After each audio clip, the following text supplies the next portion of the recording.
ಕಾಯಿಲೆಗಳು ಮನುಷ್ಯನಿಗೆ ಬಾರದೆ ಮರಕ್ಕೆ ಬರುತ್ತಾ ಅನ್ನೋ ಮಾತಿದೆ. ಆದರೆ ತರಹೇವಾರಿ ವೈರಸ್ಗಳು ಲಗ್ಗೆ ಇಡ್ತಾ ಇದ್ರೆ ಯಾರು ತಾನೇ ಬದುಕ್ತಾರೆ ಹೇಳಿ? ಕರೋನಾ ಆಯಿತು, HMPV ಬಂದು ಹೋಯಿತು, ಈಗ BGS ವೈರಸ್ ದೇಶದಲ್ಲಿ ಕಾಣಿಸಿಕೊಂಡಿದೆ. ಈಗಾಗಲೇ ಹಲವರ ದೇಹ ಹೊಕ್ಕು ಆಹುತಿಯನ್ನು ಪಡೆದಿದೆ. ದೇಶದ ಜನರಲ್ಲಿ ಮತ್ತೆ ವೈರಸ್ನ ಭೀತಿಯನ್ನು ಹುಟ್ಟುಹಾಕಿದೆ. ಪ್ರಪಂಚ ವೈಜ್ಞಾನಿಕವಾಗಿ ಬೆಳೆದಂತೆಲ್ಲ ವೈರಸ್ಗಳ ಹಾವಳಿ ಹೆಚ್ಚುತ್ತಿದೆ. ಮಾರಕ ಕ್ರಿಮಿಗಳು ಮಾನವನ ದೇಹಕ್ಕೆ ದಾಳಿ ಇಟ್ಟು ಪರಲೋಕಕ್ಕೆ ಕರೆದೊಯ್ಯುತ್ತಿವೆ. ಕೊರೋನಾ ಎಂಬ ಕಾಡದ ಕ್ರಿಮಿ ಕೊಟ್ಟ ಉಪಟಳ ಕಣ್ಣ ಮುಂದಿದೆ. HMP ದಾಳಿ ಇಟ್ಟು ಸೈಲೆಂಟ್ ಆಗಿದೆ. ಇದೀಗ ದೇಶದಲ್ಲಿ ಮತ್ತೊಂದು ಭಯಾನಕ ವೈರಸ್ ಮೆಲ್ಲಗೆ ಮೂಗು ತೂರಿಸಿದೆ.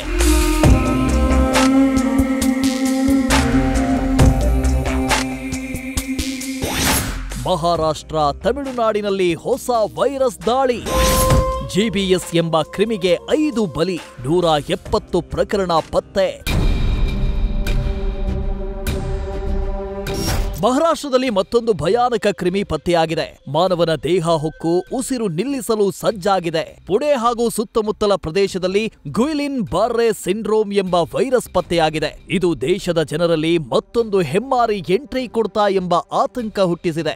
ಈಗಾಗಲೇ ಮಹಾರಾಷ್ಟ್ರದ ಪುಣೆಯಲ್ಲಿ 170 GBS ಕೇಸ್ಗಳು ಪತ್ತೆಯಾಗಿದ್ದಾವೆ. ಅಲ್ಲದೆ 5 ಮಂದಿ ಮಾರಕ ವೈರಸ್ನಿಂದ ಸಾವನ್ನಪ್ಪಿರೋದು ಮತ್ತಷ್ಟು ಭೀತಿಗೆ ಕಾರಣವಾಗಿದೆ. ಇತ್ತ ತಮಿಳುನಾಡಿನಲ್ಲೂ GBS ವೈರಸ್ ಓರ್ವ ಯುವಕನ ದೇಹ ಹೊಕ್ಕಿದೆ.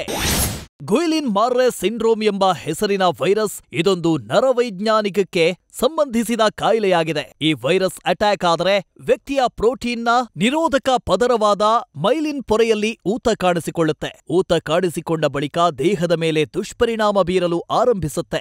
ದೇಹದ ನರಮಂಡಲ ವ್ಯವಸ್ಥೆಯ ಮೇಲೆ GBS ವೈರಸ್ನ ಪರಿಣಾಮ ಹೆಚ್ಚಾಗಿರುತ್ತೆ. ಅಲ್ಲದೆ ಪಾರ್ಶ್ವವಾಯು ಸಮಸ್ಯೆಗೂ ಸಹ ಈ ವೈರಸ್ ಕಾರಣವಾಗುತ್ತೆ ಅಂತ ತಜ್ಞ ವೈದ್ಯರು ಹೇಳ್ತಿದ್ದಾರೆ. ಅಂದಹಾಗೆ ಈ ಕಾಯಿಲೆ ಪೆರುವಿಯನ್ನಲ್ಲಿ ಕಾಣಿಸಿಕೊಂಡಿದ್ದು ಈ ದೇಶದಲ್ಲಿ 3 ತಿಂಗಳವರೆಗೆ ರಾಷ್ಟ್ರೀಯ ತುರ್ತು ಪರಿಸ್ಥಿತಿ ಘೋಷಣೆ ಮಾಡಲಾಗಿದೆ.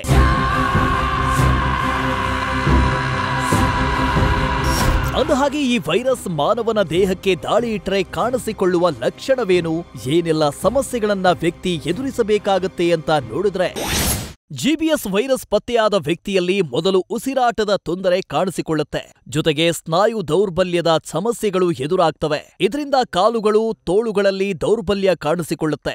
ಮುಖದಲ್ಲಿ ಜುಮ್ಮನಿಸುವಂತಹ ಅನುಭವ, ಚರ್ಮ ಮರಗಟ್ಟುವಿಕೆ ಮತ್ತು ಸಂವೇದನಾಶೀಲತೆಯನ್ನ ಕಳೆದುಕೊಳ್ಳುವ ಸಾಧ್ಯತೆ ಇದೆ. ಇನ್ನು ನರಮಂಡಲಕ್ಕೆ ಅಟ್ಯಾಕ್ ಮಾಡಿದ್ರೆ ನಡೆಯಲು ಕಷ್ಟವಾಗುವ ಜೊತೆಗೆ ದೇಹದ ಸಮತೋಲನವು ವ್ಯತ್ಯಾಸ ಉಂಟಾಗುತ್ತೆ.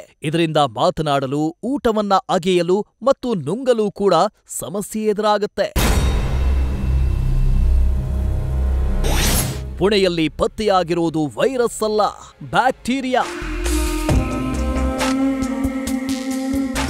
ಮಹಾರಾಷ್ಟ್ರದಲ್ಲಿ ಪತ್ತೆಯಾಗಿರುವುದು ವೈರಸ್ ಅಲ್ಲ, ಅದೊಂದು ಬ್ಯಾಕ್ಟೀರಿಯಾ ಅಂತ ಕೇಂದ್ರ ಆರೋಗ್ಯ ಇಲಾಖೆ ಮಾಹಿತಿ ನೀಡಿದೆ. ಜೊತೆಗೆ ನೀರಿನಿಂದ ಈ ಕಾಯಿಲೆ ಉಲ್ಬಣಗೊಳ್ಳುತ್ತೆ ಎಂಬ ಆಘಾತಕಾರಿ ಸಂಗತಿಯನ್ನು ಬಿಚ್ಚಿಟ್ಟಿದೆ. GBS ವೈರಸ್ ನೀರಿನಿಂದ ಹರಡುವಂತ ಬ್ಯಾಕ್ಟೀರಿಯಾ ಅಂತ ಆರೋಗ್ಯ ಇಲಾಖೆ ಮಾಹಿತಿ ನೀಡಿದೆ. ಜೊತೆಗೆ ಲ್ಯಾಬ್ ಪರೀಕ್ಷೆಯಲ್ಲೂ ಇದು ದೃಢಪಟ್ಟಿರುವುದಾಗಿ ಮಾಹಿತಿ ನೀಡಿದೆ. ಹೀಗಾಗಿ ಪುಣೆ ಪಾಲಿಕೆ ವ್ಯಾಪ್ತಿಯಲ್ಲಿ 19 RO ನೀರಿನ ಘಟಕಗಳನ್ನ ಬಂದ್ ಮಾಡಲಾಗಿದೆ. ಜೊತೆಗೆ ಮಹಾರಾಷ್ಟ್ರದಲ್ಲಿ ನೀರಿನ ಪೂರೈಕೆಗೆ ಸ್ಟ್ಯಾಂಡರ್ಡ್ ಆಪರೇಟಿಂಗ್ ಪ್ರೊಸೀಜರ್ನ ಅನುಸರಿಸಲಾಗುತ್ತೆ. ಆದರೂ ನೀರು ಮತ್ತು ಆಹಾರ ಸೇವಿಸುವಾಗ ಎಚ್ಚರ ಎಂಬ ಸಲಹೆಯನ್ನ ಆರೋಗ್ಯ ಇಲಾಖೆ ನೀಡಿದೆ.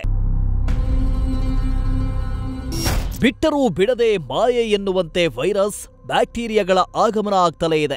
ಮಾನವನ ದೇಹವನ್ನ ಹೊಕ್ಕು ಯಮ ಹಿಂಸೆ ನೀಡ್ತಾ ಇವೆ. ಈಗ ಪತ್ತೆಯಾಗಿರೋ GBS ವೈರಸ್ಸೋ ಬ್ಯಾಕ್ಟೀರಿಯಾನೋ, ಆದ್ರೆ ದೇಶದೆಲ್ಲೆಡೆ ಇದು ಹರಡೋಕು ಮುನ್ನ ಆರೋಗ್ಯ ಇಲಾಖೆ ಅಲರ್ಟ್ ಆದ್ರೆ ಒಳಿತು. ಜಗದೀಶ್, ನ್ಯೂಸ್ ಫಸ್ಟ್, ನವದೆಹಲಿ. ನ್ಯೂಸ್ ಫಸ್ಟ್, ನಿರ್ಭೀತಿಯಿಂದ ನಿಮ್ಮ ಪರವಾಗಿ.